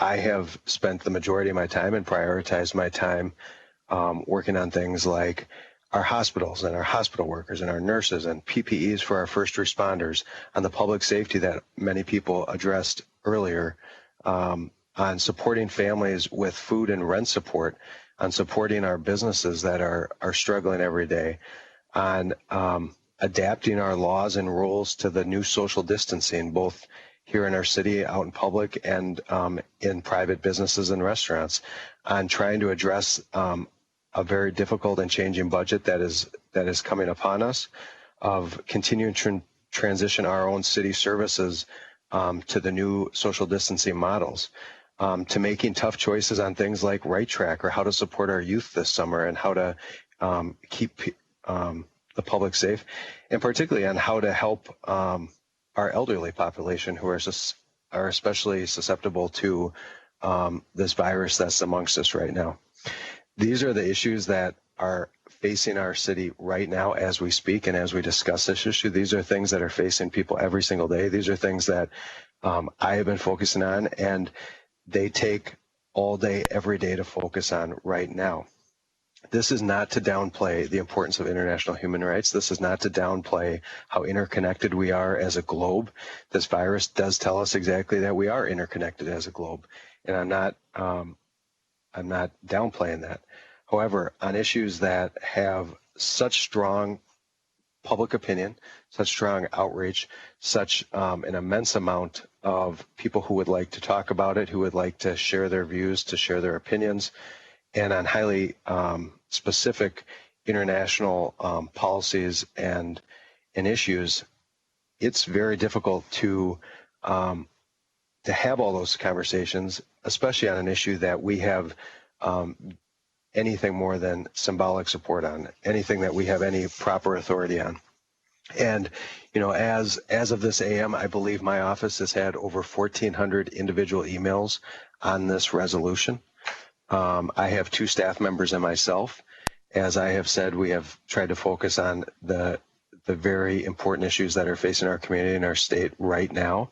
So first of all, I would like to apologize to many of the people who wrote my office or called my office, and many of the organizations that called my office on this resolution and wanted to talk and or meet. I tried to talk to some on the phone. I tried to respond to some, but I know I have not responded to all, and I apologize about that. We just have not had the staff capacity or the time to respond to all of them. I'd also like to take the chance to say I hope I haven't missed any emails or calls from residents who needed assistance or help in the immediacy, as we've been overwhelmed by the amount of contact. I mean, I know this council has been had similar amounts. I think, is it 15,000 contacts or something like that into the council Legistar public comment. And that's all as we've tried to do this with our new Skype meetings. I have to say, again, I apologize to all the groups that I haven't had the chance to talk to or meet with. But I think those are the things that I focused on. And also, as Councilmember Jalali mentioned earlier, we do have people who do have authority and expertise and influence over this issue, and that is our wonderful Congressperson, Betty McCollum, who I actually have worked for. We have two fantastic senators, Senator Klobuchar and Senator Smith, who I know share the values that this council shares, particularly on these human rights issues, and have the ability, the authority, and influence to really focus on those. I have faith that they are doing what needs to be done internationally to represent our city's values. I know Congresswoman McCollum for sure is. And I hope that the people who have highlighted this issue and brought it to many people's attention will sit down with them and make sure that they are focusing on this issues too. With all that being said, I am actually going to abstain on this vote. And the reason I am doing that is not to take a position on the substance of these issues. I voted for the resolution right before, which affirmed the values that I think we all share and that I think is the true underlying meaning behind this resolution. And also because I think on an issue like this, the public process that we set up and the time and effort and conversations that people who are interested in this deserve haven't been met. So I'm going to abstain on this vote today. But thank you guys for taking the time to listen to me. Thank you, Mr. Tolbert. Ms. Jalali. Thank you. I hope that folks watching at home or after the fact hear the consideration that has gone into this as we hear from our full council. I think many of the points and views that I hold on this have been said already. So I will let those comments stand, but I'm going to be supporting the resolution today because as I've come to research this issue and hear the exhaustive input, the thing that I come back to is I really feel that the responsibility we have is to uphold as council members not only values about human rights and equality and anti-discrimination, but the secular rule of law and the sacredness of the Constitution and just the foundations of democracy here and abroad. And as we fight for our democracy here, we also lift up those values where we see them being eroded elsewhere. And when you really look at the facts of the situation at hand that this resolution pertains to, it is very clear that there's internationally recognized disturbance of that sacred precedent happening, not just in one place, but around the world. So that's why I supported Council President Bren Moen's previous resolution to continue examining that thoughtfully through a process as a city. I do feel that my constituents want me to vote in support of this one because as has been noted, we've received hundreds and thousands of comments from outside of St. Paul. But when I talk to my South Asian constituents and other folks who this really matters to, the overwhelming majority of comment that I got was actually that they asked us to stand our ground and just speak for the values that we believe in. And I believe that I'm here to both honor my duty as a government official as well as what my constituents value. And so I'll be supporting the resolution today on those grounds. So I appreciate the thought and effort and input that has gone into this. I also acknowledge the limitations of accommodating what became an overwhelming amount of feedback. And I appreciate Councilwoman Naker's point about the appropriate balance we need to consider between thinking about something deliberatively to make sure we're making the right choice and doing so much exhaustive rehashing of an issue that we actually forego very important priorities we've all been fighting for right now in the pandemic that are actually very close to and directly a function of the role that we play as city officials. So I appreciate everyone's attention to this matter, and I'll be voting in support. Thank you, Ms. Jalali. And Ms. Prince, I see that you have your mute button off, but if you don't mind, I think I'll just share a couple comments and then maybe you can close up. Is that all right with you? Okay. Okay. Just very briefly, because I don't want to repeat things that I said in my previous resolution or things that Mr. Tolbert said. But I feel like a matter as complex as this would have benefited a lot from the process we just passed. So I thank my colleagues for their consideration and passage of that resolution. As I mentioned, I've really heard people saying that they feel like they were not part of a conversation, that they were not heard. Talked to a lot of people who weren't necessarily for or against, but just wanted to be part of a conversation about something that they were very passionate about. And that's difficult to manage.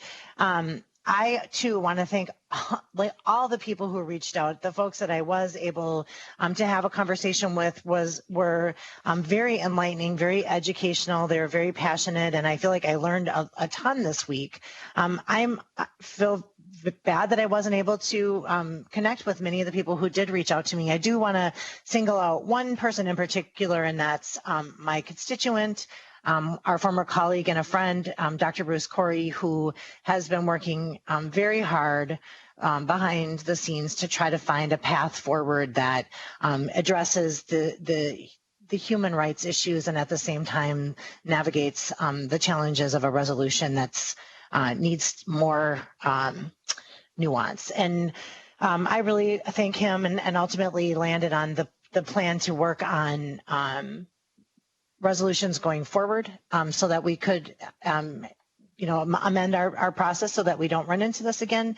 And so I did want to thank him for that and to say that I am not ready to vote for this today, but I certainly don't want to vote against it. So I'm going to abstain. I think this is the first time I've abstained from a vote in my 8.5 years on the council. And again, just doing that because I feel like I'm not at a point where I can be for, but certainly not against. Ms. Prince. Yeah, and I'd like to just say a word of thanks to my co-sponsors, Councilmember Tao and Councilmember Yang.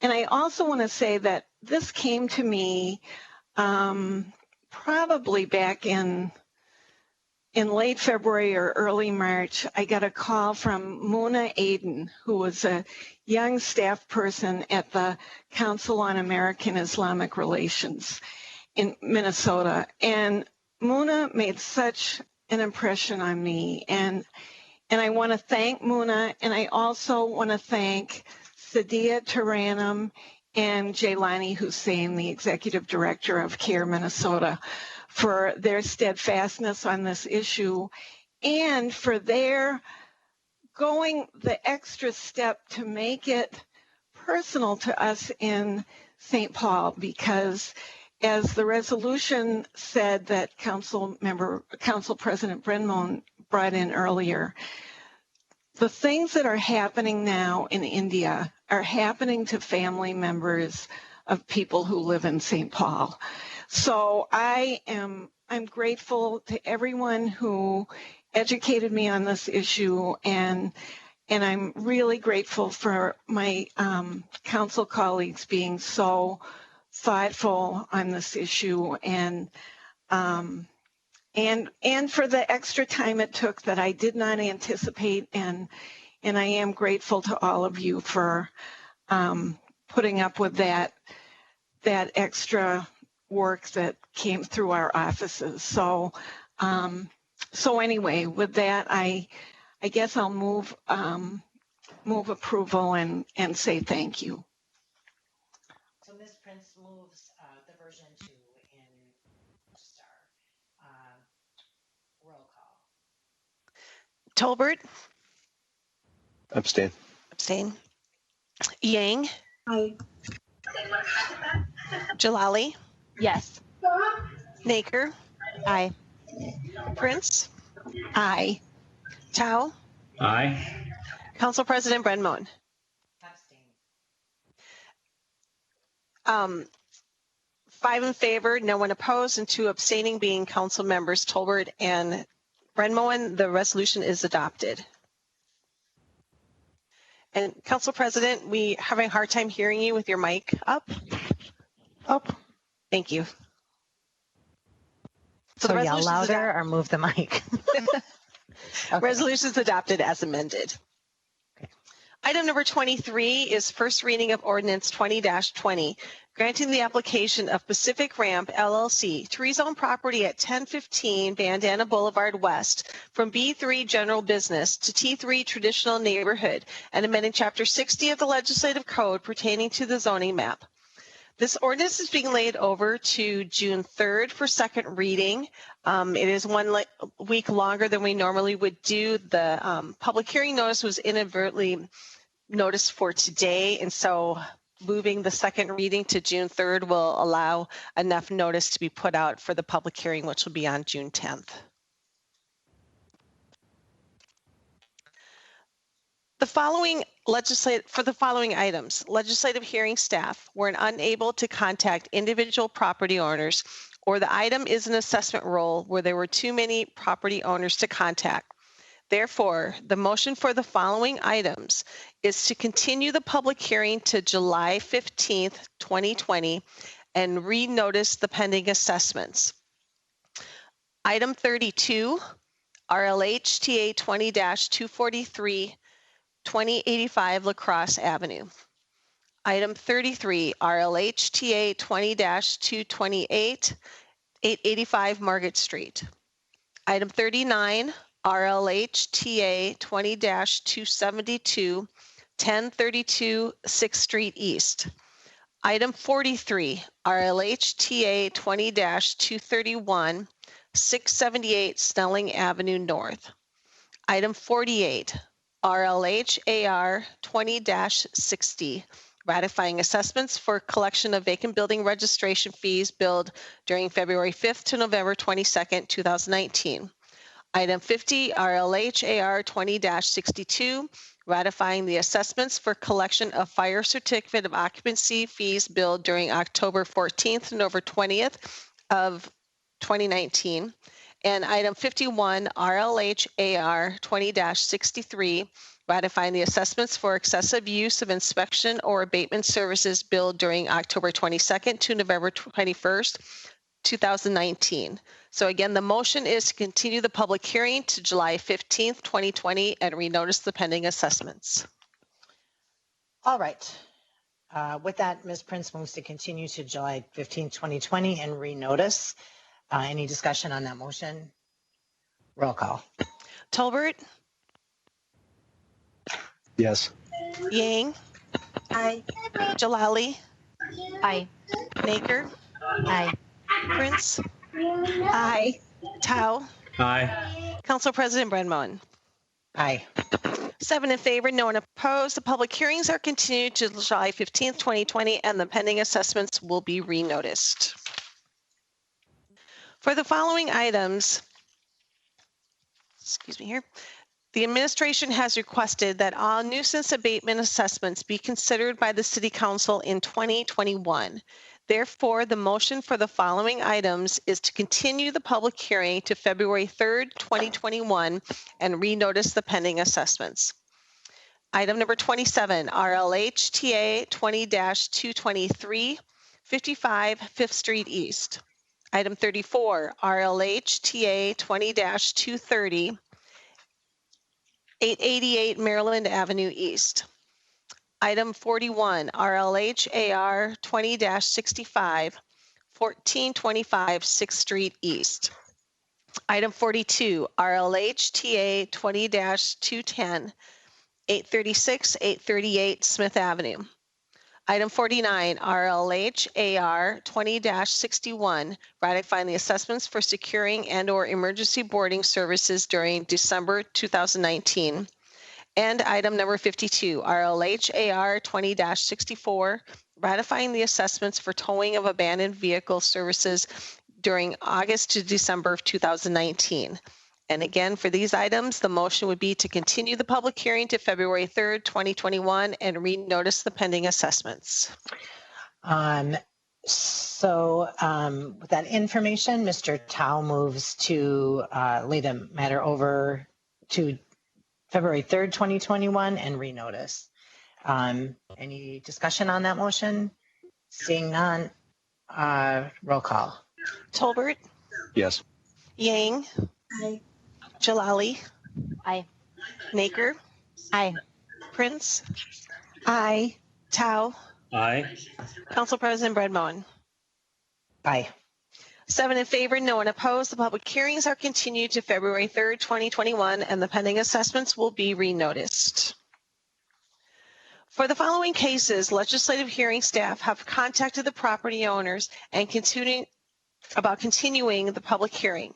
Therefore, the motion is to amend the resolutions, reducing the assessment, and continue the council public hearings to June 3rd, 2020. Item 35, RLH TA 19-829, 559 McKnight Road South, and item 36, RLH TA 20-55, 559 McKnight Road South. And again, both of these items, the motion would be amend the resolutions to reduce the assessment and continue the public hearing to June 3rd. All right. And with that information, Ms. Naker makes that motion. Is there any discussion on that? Seeing none, roll call. Tolbert, Yes. Yang, Aye. Jalali, Aye. Naker, Aye. Prince, Aye. Tao, Aye. Council President Bredmoen. Aye. 7 in favor, no one opposed. No one opposed. The resolutions have been amended and to reduce the assessment, and we continue the public hearings to June 3rd. I didn't make very good notes there.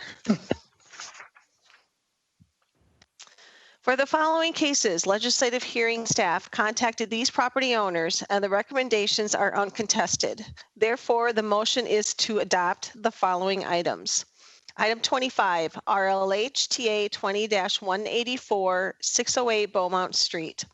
Item 29, RLH BBR 20-29, 277 and 285 Fillmore Avenue East.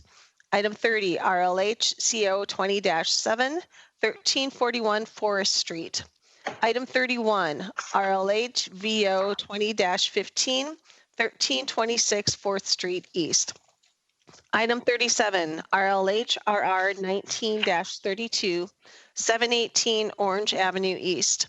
Item 44, RLH VO 20-17, 291 Stinson Street.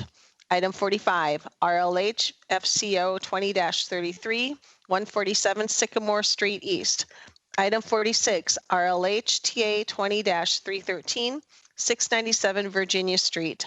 And item 47, RLH VBR 20-30, 896 York Avenue. And again, the motion would be to adopt. All right. All right. So for these items, Ms. Yang moves to adopt. Any discussion on that motion? Seeing none, roll call. Tolbert, Yes. Yang, Aye. Jalali, Aye. Naker, Aye. Prince, I wouldn't mind coordinating. If Dawn wants to help out, Councilmember Prince. watch them back if I can't do stuff or if I need something kind of looked into, maybe she can just help out with that. Aye. That's a good place to Thank start. you. Tao, sorry. Aye. It's organic. If it Council President Bredmoen. Aye.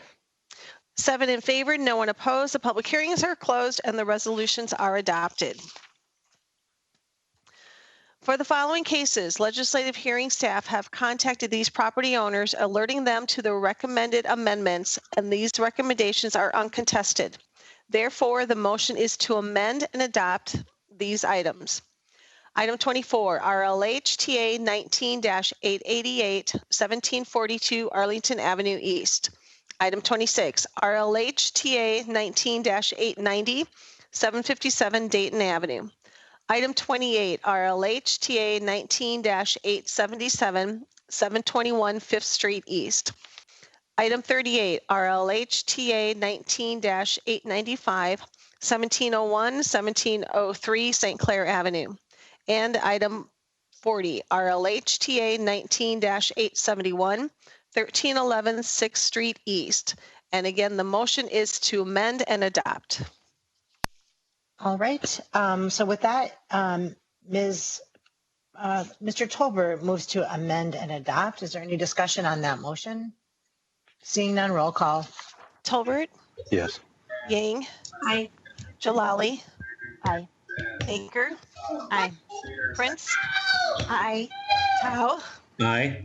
Council President Benron? Aye. 7 in favor, no one opposed. The public hearings are closed and the resolutions are adopted as amended. Item 53, Resolution Public Hearing 20-125, granting municipal consent to the Minnesota Department of Transportation for the conversion of Robert Street to a 3-lane facility from 500 feet south of Plato Boulevard to Congress Street.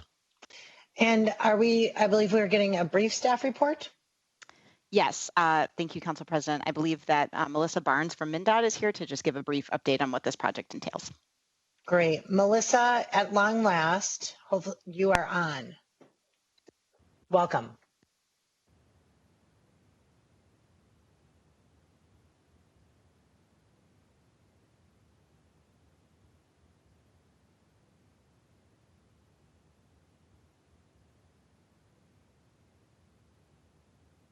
I'm not hearing Melissa. Is anyone else hearing Melissa? No. Melissa, it looks like your mute is actually off and your video is on, but I don't see or hear you. Can you hear me now? Yes, yes. Thank you. I apologize. Thank you, council members. Thank you, Mayor. Again, my name is Melissa Barnes. I'm with the Minnesota Department of Transportation. I'm here today to discuss our work along Robert Street and the feedback that we've received as we've talked to people about the project that we're proposing. As you know, Robert Street's an important road for the city of St. Paul. It's a river crossing. There's roughly 14,000 vehicles per day that typically use Robert Street, and it's a gateway to the West Side neighborhood. It also has safety concerns for people driving and walking. So we're planning a maintenance project there this summer. It'll begin in early June and take approximately 4 to 6 weeks. That also allows us to restripe the road. That project will allow us to have a smoother road surface, and it extends the life of the pavement. So we can gather community input for more extensive work that we're planning in 2025 and 2026. So we've worked with city staff as well as roadway users to come up with this project and to improve the safety for people walking, biking, and driving along and across Robert Street.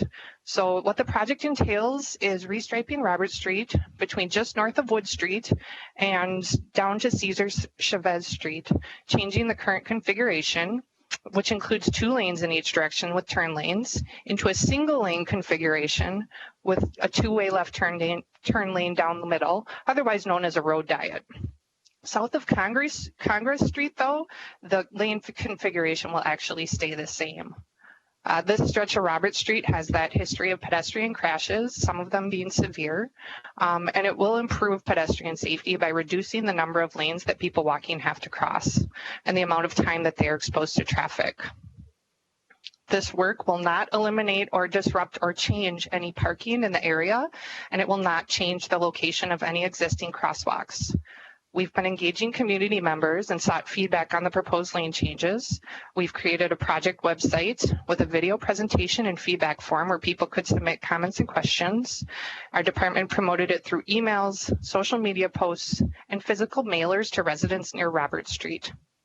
We also engaged with local organizations, St. Paul Downtown Alliance, the West Side Community Organization, and St. Paul Area Chamber of Commerce, which also promoted it through their materials. So looking at the community feedback that we received, of the residents, commuters, and organizational leaders in the area who responded, 52% voiced outward support for the proposed lane change. They often cited that improved pedestrian safety along Robert Street would be a worthy benefit. 14% expressed opposition, often because they believe that the lane changes would increase traffic congestion. The rest of the respondents simply proposed additional changes. They wanted additional work done or other things done that we are more looking for in our 25 to 26 project. And we have saved those comments and we will use them moving forward as we plan for that project. We believe the proposed lane changes will really help improve the overall safety and user experience of the street. We are planning other temporary pedestrian safety improvements outside of this project this summer, temporary curb extensions at both Isabel and Baker. And we do hope that the council is able to vote to approve the project. But if you have any questions or comments, please let me know. Thank you. Thank you, Ms. Barnes. Are there questions? Ms. Baker. Thank you. Not a question, just a brief comment. I really want to thank you, Ms. Barnes, for coming today and really thank MnDOT on behalf of my constituents on the west side. This road diet is so desperately needed. Robert Street, as you mentioned, has been the site of even one is too many, but far more than one tragic accidents and crashes on that street. And, as a bit of context, MnDOT was originally planning to just do that micro surfacing of the road and was able at the behest and at the advocacy of many in the community to sort of make this last minute change in addition to create this 3-lane conversion, which, as we know, is one of the most effective ways of making streets safer. And that took a lot of flexibility and really turning on a dime for a project that was already well underway with a budget and a timeline set. And so I appreciate MnDOT's flexibility in making this change that I think is going to make the street so much safer in the short term.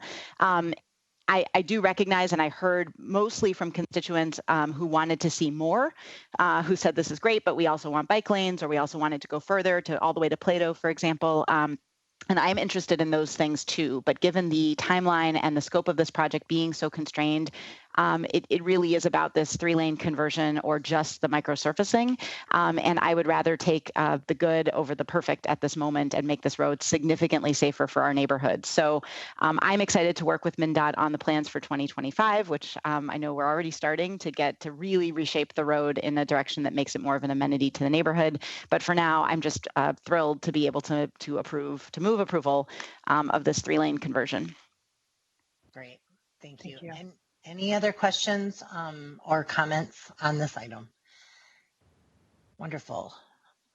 All right, well, comments have been submitted for the public hearing in the record. It looks like there are none based on my print copy, but they are in the record. And so with that, Ms. Baker moves to close the public hearing and approve. Roll call.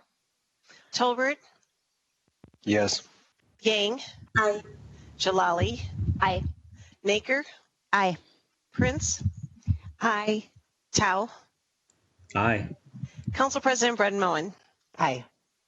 7 in favor, no one opposed. The public hearing is closed and the resolution is adopted. Item number 54, Resolution Public Hearing 20-123, approving the petition of Brian Farrell on behalf of Bonfee Properties, LLP, to vacate a portion of the alley in Block 2, Samuel Leach's addition. Great, and this sounds like progress on this project. So this comments for the public hearing are in the record. If there are no comments, Ms. Prince? No, I'm sorry. Okay. No, that's all right. This is an imperfect system that we're using, and I think it mostly works, so no problem. The Ms. Baker would move to close the public hearing and approve. Roll call. Tolbert. Yes. Yang. Aye. Jalali. Aye. Naker. Aye. Prince. Aye. Tao. Aye. Council President Brenmoen. Aye. 7 in favor, no one opposed. The public hearing is closed and the resolution is adopted. Item 55, Resolution Public Hearing 20-87, approving the petition of Vite USA on behalf of RAV Prop LLC to vacate a portion of Syndicate Street north of Pierce Butler Route and south of the Burlington Northern Railway property. All right. So we are not expecting a staff report on this one. So I will just say that there are the public hearing we took by email and phone call, and any comments would be in the record. And if there is no questions, I'm going to look again at Ms. Prince. No. Any questions on this one? I'm sorry. We're going to get through this.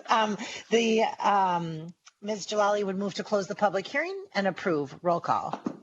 Tolbert, Yes. Yang, Aye. Jalali, Aye. Naker, Aye. Prince, Aye. Tao, Aye. Council President Brenmoen. Aye. 7 in favor, no one opposed. The public hearing is closed and the resolution is adopted. That brings us to the end of our printed agenda or online agenda, if that's what you're looking at. And I would just offer, I know it's been kind of a long one, but if folks have news from the wards or things to share, it's always a nice way to end our meetings. Mr. Tolbert, and then Ms. Prince. Yeah, I just want to take. Sorry. I just want to take the opportunity to give a very, very heartfelt thank you to our outstanding fire department, police department, Department of Safety Inspections, Red Cross, and others. On Monday night, there was a fire at Wilder Park Apartments, off Edgecombe and Jefferson. It's a senior living facility, 55 plus. There was a fire on the 11th floor. I was up there afterwards and I saw the hundreds of firefighters that were there, the big rigs that were there, the Metro Transit buses that were there to help keep people safe. And because of the outstanding work of our firefighters, which included having to go up the 11 flights of stairs with all their equipment and everything, there was property damage and someone was taken to the hospital, but there was no deaths. People are okay. Some of the condos and apartments are condemned as a result of smoke, fire, or water damage, but there was no fatalities, which is fantastic. But I talked to the management today. We're working with them, and anyways, we are so fortunate to have a fire department like we have in this city, and a police department that works so well with them and supported them in the response efforts. And like I said, DSI was out there, the Red Cross was out there, all out there within very short period of time. And to see a fire ladder truck all the way up on the 11th floor from down on the ground, and the fire folks climbing that ladder up or climbing the stairs, just reminds us how lucky we are, and when we have budgets, why we invest in making sure that we have that first-class fire department here in the city of St. Paul. So just a thank you to them. I'm glad everyone's okay, especially now in the time of COVID and social distancing and this pandemic. This is just one more thing, especially to a senior condo building. And my first question was, do the people who have been displaced, do they have masks on? And the fire department said, yep, we got masks on everybody. So, that's how prepared our fire department is. And that's what's amazing. So thanks for listening to me, but heartfelt thanks to all our first responders.